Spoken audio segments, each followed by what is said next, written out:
Warhammer 40K Space Marine. Available on Steam, Xbox 360, and PlayStation 3. Retailing for $29.99 on Steam, and available at used game stores for under $10 for PlayStation 3 and Xbox 360. This is a third-person shooter, but not a cover-based third-person shooter. It is also a very linear game. There are rarely things you can branch off and do, and usually they lead to nothing. Every once in a while, you'll find a audio log, and those can be interesting. The orcs broke into the tower. I was plugged into my console. Then someone crashed into me hard from behind. But this is Warhammer, so everything about it is going to be depressing. Because as I've said before, Warhammer 40K, and anything connected to it, is misery porn.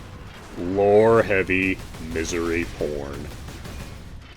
You're the captain of the Ultramarines.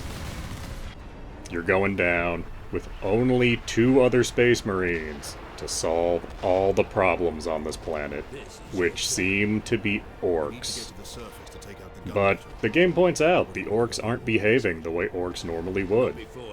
And sure enough, in a twist, you find out the orcs are just pawns for chaos. For it is always chaos in Warhammer. But the game does a good job. Legitimately, the graphics look as good as they really could because they look like Warhammer miniatures turned into a video game. I'm not sure how you could improve on that. I mean, I guess you could make the ruins look even more desolate, and like the regular humans you see in the Imperial Guard look even more filthy and beaten down. But personally, there's a limit for how miserable and filthy I want something to be shown as. And maybe I just have the wrong attitude to enjoy Warhammer, because this is as filthy and miserable as I ever want to see anything be. But anyway, the gameplay in this is pretty simple. In the beginning, you encounter waves upon waves of orcs, or green tide as they call them in the tabletop. And you shoot them with various weapons. You got a bolter, a bigger bolter, a sniper bolter, and then you got special weapons. You get a big las cannon that's basically a better sniper rifle. You get a little grenade launcher that has some fancy name. And you find a collection of melee weapons. Starting out with a knife, then you get a chainsword, then you get a power axe, and briefly you get a power hammer. And at some point I think you can get a power sword too. The best part of the gameplay is the rare sections where you're given a jump pack and you can jump up and then slam down, take out a whole group of enemies. But there's always a story reason why that gets taken away from you. It's like, oh, you can't use a jump pack in here, or oh, well now that that section's over, no matter how much or how little you use the jump pack, it's out of fuel now. So let's just leave it on the side of the road here. Hope it doesn't fall into like orc hands where they could reverse engineer it or something. Later in the game, it turns out to be chaos, so instead of fighting waves upon waves of orcs, you're fighting waves upon waves of demons.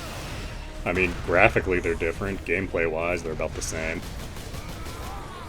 But I don't want to sound down on this game because it was legitimately enjoyable. You know, the kind of game where you can just shut off your mind and just enjoy for a little bit. Because, you know, it's not deep gameplay, but there is something fun about just mowing down waves upon waves of enemies that are just going to keep coming. And there's some plot twists, there's a duplicitous Inquisitor, and of course the ending is one of the most depressing things ever. But I'm not going to spoil it here.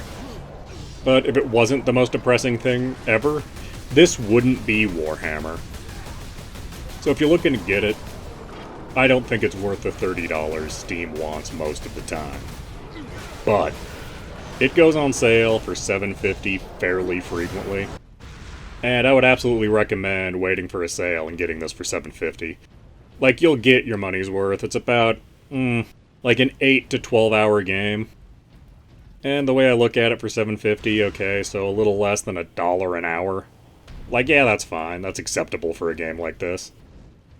Not a lot of replay value, but you'll have fun with it when you're playing. So yeah, for $7.50 pick it up. For $30, no, don't do that. That's a waste of money. But overall, I do recommend Warhammer 40K Space Marine. Please do like, comment, subscribe, and tell your friends.